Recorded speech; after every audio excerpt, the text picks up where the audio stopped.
Notifications ലഭിക്കുന്നതിന് വേണ്ടി subscribe button click ചെയ്ത് ബെല്ലൈക്കൺ പ്രസ് ചെയ്യുക. ഇത് നമ്മൾ പുളിയില്ലാതെ എങ്ങനെ കട്ടിയുള്ള തൈര് ഉണ്ടാക്കാം എന്നാണ് നോക്കുന്നത്. ഇവിടെ ഞാനിപ്പോൾ ഒരു പാത്രത്തിൽ 1 ലിറ്ററോളം പാലെടുത്തിട്ടുണ്ട്. ഇതൊന്ന് ചെറിയ തീയിൽ ഒന്ന് തിളപ്പിച്ചെടുക്കണം.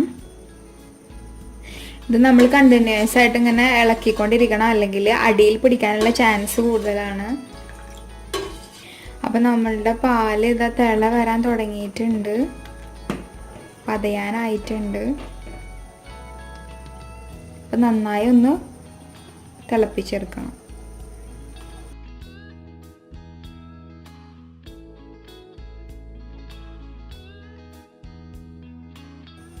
അങ്ങനെ പാല് നല്ല വെന്തിട്ടുണ്ട്. അപ്പം നമ്മൾ ഈ തീ ഒന്ന് ഓഫ് ചെയ്ത് കൊടുക്കാം. ഇനി ഇതൊന്ന് ചൂടാറാൻ വേണ്ടിയിട്ട് വെച്ച് കൊടുക്കണം. പാല് നല്ല തണുത്തിട്ടുണ്ട്. അപ്പോൾ ഇതിലോട്ട് ഇവിടെ ഒരു കയ്യിൽ കേട് ഞാൻ ചേർത്ത് കൊടുക്കുകയാണ്. ഇത് ഞാൻ മിൽക്കി മിസ്റ്റിൻ്റെ തൈരാണ് യൂസ് ചെയ്തിട്ടുള്ളത്. അപ്പോൾ അത് നന്നായിട്ടൊന്ന് യോജിപ്പിച്ച് കൊടുക്കുക. അപ്പോൾ ഇത് നന്നായി യോജിച്ചിട്ടുണ്ട്. ഇതിൽ വേറെ തൈരിൻ്റെ ഓരോ ഒഴിച്ച് കൊടുക്കണമെന്ന് നിർബന്ധമൊന്നുമില്ല.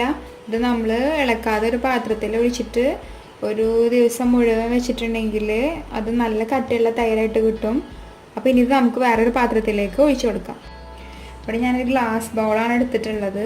ഇതിലേക്ക് ഇത് ഞാൻ ഒഴിച്ചു കൊടുക്കുകയാണ്.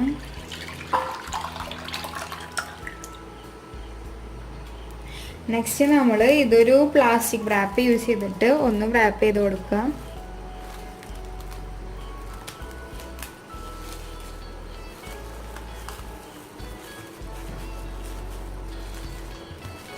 ഇനി ഇത് ഒരു ഡിസ്റ്റർബൻസും ഇല്ലാത്ത സ്ഥലത്ത് ഒരു ദിവസം മുഴുവൻ അങ്ങനെ വെക്കാം. ഫ്രിഡ്ജിൽ വെക്കേണ്ട ആവശ്യമില്ല, പുറത്ത് വെച്ച് കൊടുക്കാം.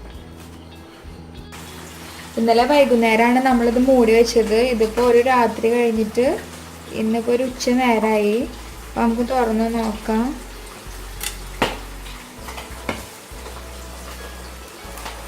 അങ്ങനെ നമ്മളുടെ തൈര് നല്ല കട്ടിയായിട്ടുണ്ട്.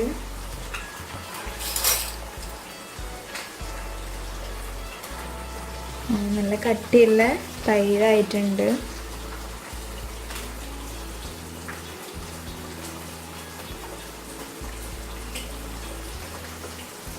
പിന്നെ ഇതിൻ്റെ മുകളിലെ ഈ ലിക്വിഡ് വെള്ളം കളഞ്ഞിട്ട് നമുക്ക് ഫ്രിഡ്ജിൽ വെച്ചിട്ട് ഇത് സൂക്ഷിക്കാവുന്നതാണ്. ഞാനൊന്ന് ടേസ്റ്റ് ചെയ്ത് നോക്കട്ടെ. നല്ല ടേസ്റ്റ് ഉണ്ട്. ഇത് തീരെ പുളിയൊന്നുമില്ല, നല്ല കട്ടിയായിട്ടുണ്ട്. അപ്പോൾ ഇതെല്ലാവരും വീട്ടിൽ ട്രൈ ചെയ്ത് നോക്കാം. വളരെ എളുപ്പത്തിൽ നമുക്ക് വീട്ടിൽ തന്നെ നല്ല കട്ടിയുള്ള തൈര് ഉണ്ടാക്കാൻ പറ്റും. അപ്പോൾ ഇതെല്ലാവരും കണ്ടിട്ട് അഭിപ്രായങ്ങൾ അറിയിക്കാം.